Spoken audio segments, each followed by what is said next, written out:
കാർഷിക വാർത്തകൾ. Agri news presented by Coirfed Onam പൊന്നോണം. ഏവർക്കും കയർഫെഡിന്റെ ഓണാശംസകൾ. സംസ്ഥാനത്ത് വിള ഇൻഷുറൻസ് പരിരക്ഷ ലഭിച്ചത് 57,521 പേർക്ക് മാത്രമെന്ന് റിപ്പോർട്ട്. ബാങ്കുകളുടെ വീഴ്ച കാരണം അനേകം കർഷകർക്ക് ഇൻഷുറൻസ് പരിരക്ഷ നഷ്ടമായെന്നും ആക്ഷേപം. വായ്പയെടുത്ത് കൃഷി ചെയ്യുന്ന 17 ലക്ഷം കർഷകരിൽ 57,521 പേർക്ക് മാത്രമാണ് കേരളത്തിൽ വിള ഇൻഷുറൻസ് പരിരക്ഷ ലഭിച്ചതെന്ന റിപ്പോർട്ട്.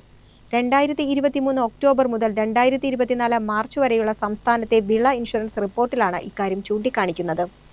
16.50 ലക്ഷം കർഷകർക്ക് ബാങ്കുകളുടെ വീഴ്ച കാരണം ഇൻഷുറൻസ് ലഭിച്ചിട്ടില്ലെന്നും പരാതിയുണ്ട്.